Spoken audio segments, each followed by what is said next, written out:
E dopo la DV 350 ancora allo stand di Honda Italia, di Honda, qui a EICMA con Costantino Paolacci. Ciao Costa.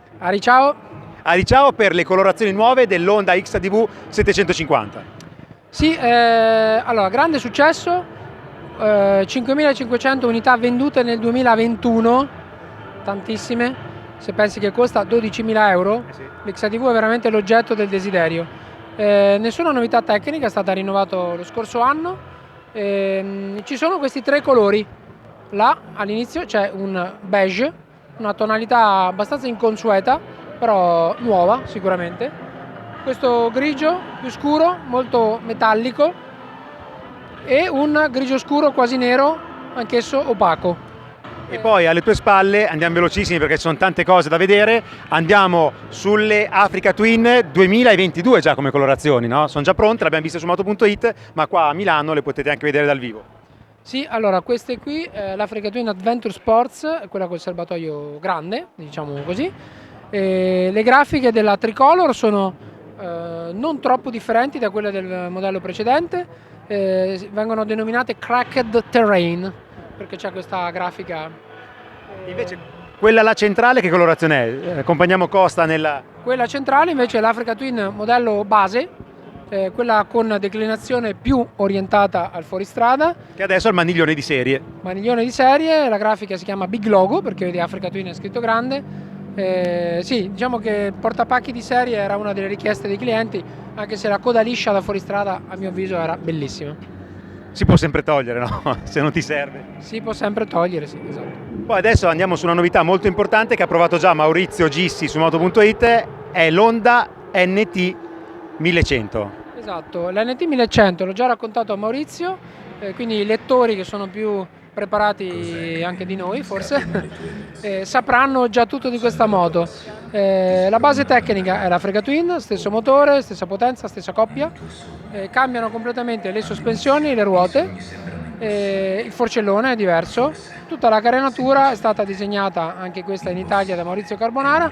Questa è una moto che ha raccolto all'inizio un entusiasmo un po' bassino, ma invece sta raccogliendo quello che a noi interessa, entusiasmo da parte dei clienti. Abbiamo in essere una campagna preordini, quindi moto ordinate con anticipo versato da clienti che la aspettano, che l'hanno comprata a scatola chiusa senza averla vista né provata. D'altra parte c'è dietro il marchio Honda e poi la moto, quelle moto che si chiamavano una volta moto intelligenti, però sono moto che fanno il loro lavoro molto bene. C'è la base tecnica, come diceva Costa, comune all'Honda Africa Twin, però con una dotazione stradale perfetta per viaggiare, no? Sì, Posso? Vai! No, la definizione di moto intelligente non mi è mai piaciuta, perché sa un po' di moto... Loffia. Sì, poco attraente. Questa mi piace definirla una moto da usare, sempre. E poi con una bella linea, perché ricordiamo che c'è dietro lo zampino, la matita di Maurizio, che è un grande designer di moto, e quando ci mette mano lui le moto poi sono belle. Sì, vedrete che in termini di volumi di vendita vi sorprenderà. E dopo questa moto che non posso chiamare intelligente andiamo a vedere delle moto veramente inutili, ma le moto inutili sono quelle che fanno sognare. Si parte dalla mitica Fireblade del 92 e a fianco a questa moto, Luca, ce n'è una con delle grafiche che richiamano gli anni 90, e sai che noi di moto.it per gli anni 90 abbiamo un po' un debole. Sì, quest'anno 2022 sono 30 anni di Fireblade, è un traguardo importante perché chi ricorda la storia di questa moto e delle sportive in generale si ricorderà che nel 92 arrivò questa sportiva fatta in una maniera totalmente inconsueta per l'epoca. A quei tempi le sportive più estreme erano i 750 per fare la superbike, mentre i 1000 erano quasi orientati al GT, quindi sì molto potenti ma anche protettive e un po' pesanti. A quei tempi Tadao Baba, il mitico progettista della Honda, si presentò con questa moto piena di buchi, come dicono quelli che la videro per la prima volta allora, sul cupolino, sulla carena. Era una 900 da 124 cavalli, 125 dipende dai mercati, che pesava senza benzina 184 kg, e quindi era una cosa mai vista perché aveva un rapporto peso-potenza fantastico, maneggevolissima, compatta. Io direi che da quel momento sono nate le superbike moderne, perché poi nel giro di poco tempo tutti i costruttori hanno cominciato a fare le 1900, 1000 così. Però adesso faccio uscire Costa da questa parentesi Young Timer, perché abbiamo qua invece l'erede della CBR del 92, la CBR 1000, non so quante R ha adesso nel 2022, qua davanti è il modello nuovissimo che ha questa livrea che richiama quella degli anni 90, no? Sì, è la Fireblade del 30° anniversario che è stata nelle sue grafiche disegnata dallo stesso designer che nel 92 fece la CBR 900RR, è stato richiamato per rifare le grafiche di quella del 30°. Lo stesso proprio lui, sarà il figlio.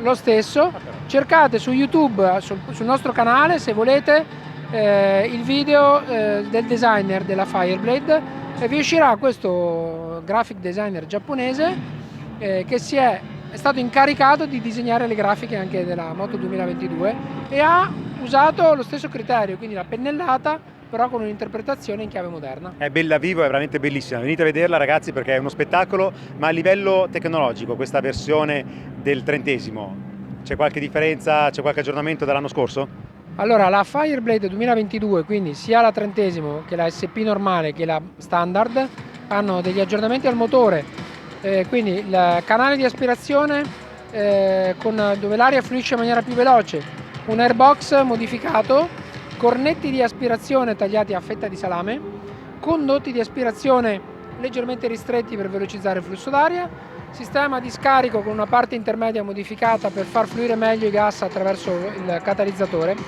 e 3 denti di corona in più.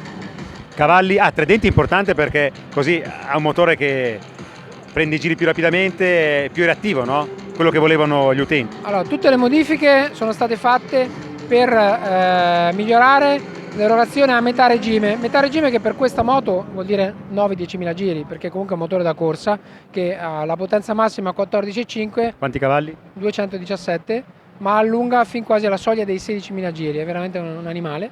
Queste modifiche sono state fatte appunto perché sul modello del 2020, con l'esordio dell'Euro 5 su questo motore, c'erano questi rapporti lunghi, che in realtà non era che fossero troppo lunghi i rapporti, è che la moto ha un regime veramente esagerato nel senso di aggettivo, non è che sia esagerato.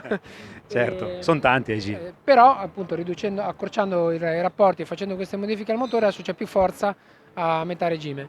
La 30°, quindi questa qui bianca diciamo, ha la caratteristica che sarà prodotta solo ed esclusivamente come modello 2022, quindi ogni esemplare è numerato, non vuol dire che è un'edizione limitata, vuol dire che tutta la produzione della 30° riporta un numero progressivo. Ne saranno costruite per tutto il mondo un po' meno di 2000, in Europa ne arriveranno un po' meno di 1000 suppongo, e ogni esemplare ha il suo numero progressivo. Prezzo? Prezzo dovrebbe costare un pochino di più della SP, poco sopra i 27, però ragazzi sta moto qui è da collezione. E con i 217 cavalli della CBR con i mitici colori anni 90 vi salutiamo e commentate qua sotto sul canale YouTube di Moto.it. Ciao!